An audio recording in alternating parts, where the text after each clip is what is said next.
Good afternoon बंधुरा आमी कावेरी आबार चले एसेछि नतून ब्लग निये। देखो आमार गाछेर फुल एइमात्र तुले पुजो करते जाচ্ছি, भाबलाम बंधुदेर साथे एकटू शेयर करी, देखाई कि भालो लागছে ना। गाछेर फुल तुले पुजो करते खूबই ভালো লাগে বলো। एने पुजो शेष करे दिलाम। आजके किने आना कोनो गेंदा फुल नय, आजके आमार गाछेर फुल दिए सब ठाकुरके पुजो करलाम। कत ठाकुर देखो आमार, कि भालो लागছে ना। चलो আজকে তোমরা আমার লাঞ্চ দেখে অবাক হয়ে যাবে। ফুচকা নিয়ে বসেছি, কিনে আনি এখানে নিজে জল বানিয়েছি, আলু মাখা করেছি। এই দেখো জল বানিয়েছি, আলু মাখা করেছি, সব রেডি করে এবার লাঞ্চ খেতে বসছি। কারণ আজকে দীপঙ্করের অফিসে খাওয়া দাওয়া আছে, ওদের আজ অফিসে পুজো, তাই আমি এইভাবেই লাঞ্চটা সেরে নিচ্ছি। তো স্টার্ট করি। আমার ফুচকা কবে থেকে নিয়ে এসে রেখেছি, এখানে ডাল দিয়ে বানায় বলে না, সেই জন্য আমার খেতে ভালো লাগে না। এই দেখো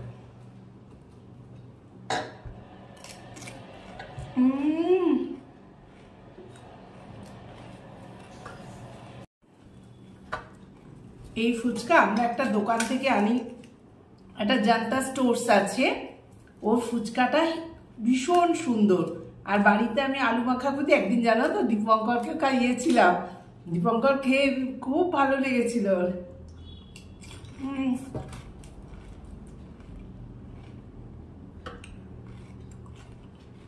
চলো খেয়ে নিই এবার। হ্যাঁ,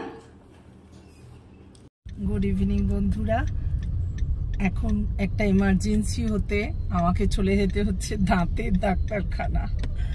আমার দাঁতে একটা জায়গায় একটু প্রবলেম হয়েছে অনেক দিন ধরে, দিন 15 ধরে দীপঙ্কর বলছে যে চলো সোমা চলো, আর যাওয়া হয়নি। এখন একদম ফুলে গেছে, ভীষণ ব্যথা করছে, যার ফলে যেতেই হচ্ছে।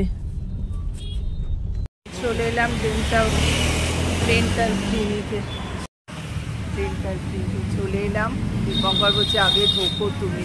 কি হলো, ভয় পাচ্ছে? এইবার তোমার দাঁতের ট্রিটমেন্ট হবে। এই হচ্ছে ডাক্তার, অনেক দিনের আমাদের চেনা, জন্য এখানে এসেছি সন্ধ্যাবেলা।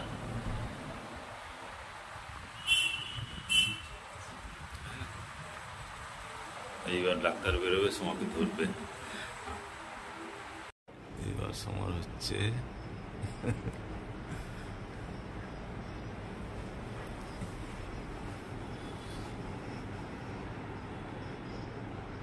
यहाँ पर तो डैमेज है एक्चुअली, दांत क्लियर कर उसमें कैविटी लगा हुआ है ऐसे। नहीं उधर तो कुछ था नहीं, पता है। कल मैं देखा टॉर्च से, देखा कुछ अंदर है, ग्रीन ग्रीन लग रहा, देखने वो ब्लैकिश ग्रीनिश जो है ना, कैविटी हुआ है उनको। हाँ, ये तो ऐसा तो ऐसे ही मतलब निकल जाता है ऑटोमेटिकली, कुछ गुस्सा है तो कैविटी ना वहाँ पर तो उगल जाके बैड या सेटल हो गया अंदर है। हाँ इसीलिए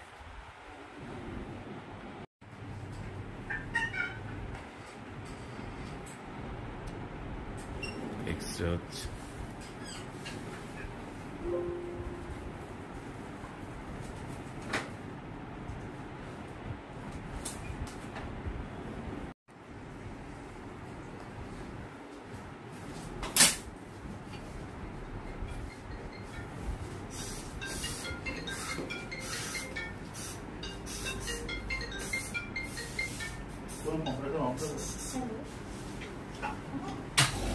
ইভিনিং ফ্রেন্ড, চলো রুটি বানতে ভীষণ সর্দি হয়েছে গো।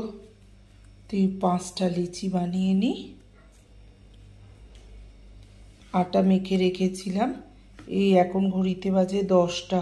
দীপঙ্কর বলল সোমা খেতে দেবে, আমি বললাম হ্যাঁ চলো। ওদিকে পনিরের তরকারি করে রেখেছি, স্যালাড ফ্যালাড সব কেটেই রেখেছি। আমাদের 5টা লিচি কেটে নিলাম। এইবার এটাকে ভালো করে চাপা দিয়ে আগে চলো ফ্রিজে রেখে দিই। এই দেখো এখানে মাইক্রোওভেনে এইটা দিয়েও দিয়েছি, চলো মাইক্রোওভেনে গরম করতে দিই।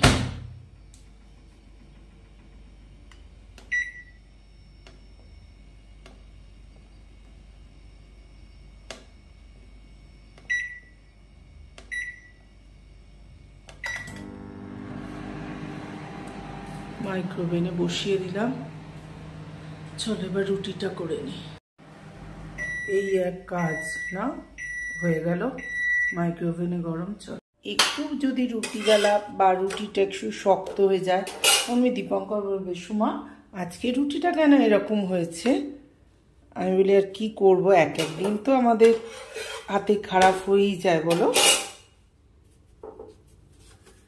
কিন্তু রুটিগুলো খুব নরম। আমার মা যখন থাকতো, মা বলতো যে সুমা রুটি খুব সুন্দর রুটি করিস রে। আর রুটিগুলো কি সুন্দর মা খেয়ে নিত, এত নরম হতো রুটিগুলো। আমার রুটি করতে এমনি ভালো লাগে এবং ফটাফট হয়ে যায়। একটা কড়াই দিই তো একটা মানে একটা তাওয়াই দিই আর একটা বেলি, এরমভাবে করি আমি। চলো এবার ফটাফট সেঁকে নিই।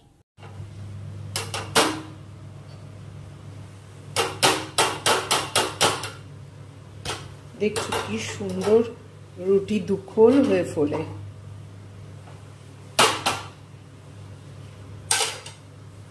দীপঙ্করকে খাবারটা দিয়ে দিই। আজ আমাদের ডিনার হচ্ছে পনিরের তরকারি।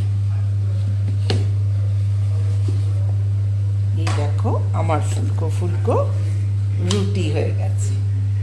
দীপঙ্করকে চলো দিয়ে দিই। তো বন্ধুরা, গুড নাইট, শুভরাত্রি।